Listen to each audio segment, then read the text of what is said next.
কেন নামাজ পড়লাম না, কেন রোজা রাখলাম না, কেন তাফসীর মাহফিলগুলোতে গেলাম না, কেন ইসলামের পক্ষে ছিলাম না, কেন আব্বা আম্মার খেদমত করে জান্নাতি হতে পারলাম না, কেন গানের কনসার্টে যে লাফালাফি করতাম, কেন মদের আড্ডাখানায় যে টাকা উড়াতাম, কেন নিষিদ্ধ পল্লীতে যে চরিত্র নষ্ট করলাম, ঠিক কি না? কেন ইসলাম বিরোধী রাজনীতির সাথে জড়িত থাকলাম, কেন কোরআনের বিরুদ্ধে আন্দোলন করলাম, কেন শাহবাগের মঞ্চে উঠে বক্তব্য দিলাম, কেন সবসময় ইসলামের বিপক্ষে ছিলাম, কেন আলেম ওলামাদের বিপক্ষে ছিলাম, কেন কোরআনের বিপক্ষে ছিলাম? আফসোস করব, ইয়া লাইতানি কদ্দামতু লিহায়াতি। আল্লাহ বলবেন খুযুহু ফাগুল্লুহু সুম্মাল জাহিমা সাল্লু সুম্মা ফি সিলসিলাতিন সাবউনা যিরাআন ফাসলুকু। আল্লাহ বলবেন ধর, শিকল বন্দি কর, ওই দেখা যায় জাহান্নাম করছে যে গরগর, ঠিক কি না?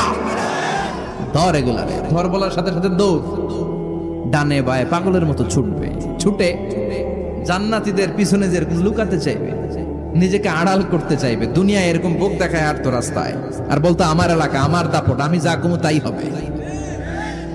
আজকে ওর দাপট নাই, আজকে ওর অহংকার নাই, আজকে ওর পেছনে চালা চামুন্ডা নাই, আজকে ওর কোনো ক্ষমতার দাপট নাই। ক্ষমতা একজনের, তিনি কে?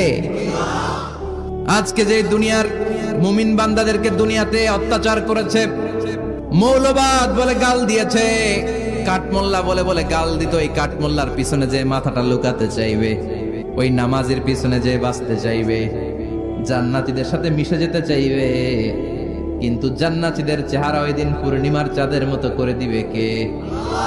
জাহান্নামীদের চেহারাগুলোরে কুচকুচে কালো বানিয়ে দিবে কে?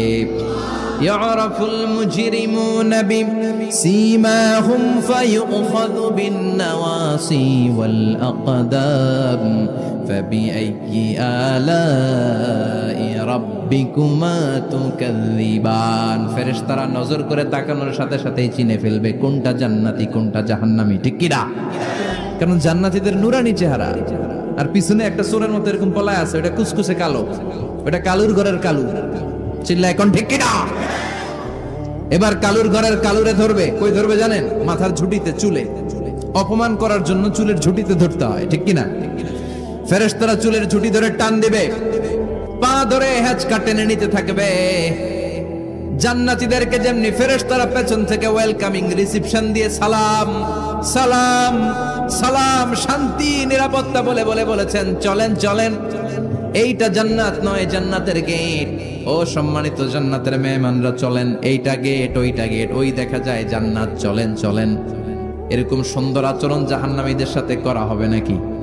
না, মাথার চুল ধরে টান দিবে, চুলের ঝুঁটি ধরে টানবে, পা ধরে হেঁচকা টেনে জাহান্নামে নিতে চাইবে। জান্নাতীরা যেমনি লাফিয়ে লাফিয়ে জান্নাতের দিকে ছুটেছে, জাহান্নামীরা এরকম জাহান্নামের দিকে ছুটে যেতে চাইবে নাকি? জাহান্নামীরা যেতে চাইবে না, খামি মেরে দাঁড়িয়ে থাকবে। ছাগল যেরকম খামি মারে, রাখাল যেরকম পিটায়, ফেরেশতারা জাহান্নামীদেরকে পেছন থেকে পিটাবে। এটা কি র্যাবের বাড়ি, পুলিশের বাড়ি? জাহান্নামের ফেরেশতাদের বাড়ি। এক বাড়িতে সব শেষ, ঠিক কিনা? পিটিয়ে পিটিয়ে জাহান্নামে ফেলা হবে। জাহান্নামীরা ঢুকার সাথে সাথে ওদেরকেও রিসিভ করা হবে টকবকে গরম পানি দিয়ে। প্রত্যেকের মাথায় গরম পানি ঢেলে দেওয়া হবে, গা গুলো ঝলসে যাবে। হাতুড়ি দিয়ে পিটিয়ে গোশতগুলো থেতলে ফেলা হবে, হাড্ডিগুলো ভেঙে ফেলা হবে, আগুনে পুড়ে পুড়ে চামড়াগুলো ঝলসে যাবে। কুল্লামা নাদিজাত জুলুদুহুম বাদদালনাহুম জুলুদান গায়রাহা লিয়াযুকুল আযাব। যতবার জাহান্নামীদের চামড়াগুলো ঝলসে যাবে, আল্লাহ নতুন করে মোটা মোটা নতুন চামড়া লাগিয়ে দিবে, যাতে করে আগুনের কষ্টটা আরো বেশি করে টের পাওয়া যায়। ঝলসে ছাই হওয়ার সাথে সাথে অটোমেটিক্যালি নতুন মোটা চামড়া লেগে যাবে, আবার জাহান্নামের কষ্ট ভোগ করবে, আবার ঝলসে যাবে, আবার লাগিয়ে দিবে। এরকম ভোগ করতেই থাকবে। চিল্লায় পড়েন নাউযুবিল্লাহ। জাহান্নামের ভয়ঙ্কর ফেরেশতাদের হাতুড়ি দিয়ে পিটানো, গরম পানির আযাব, জাহান্নামের আগুনের মধ্যে জ্বলতে জ্বলতে জাহান্নামীদের অবস্থা যখন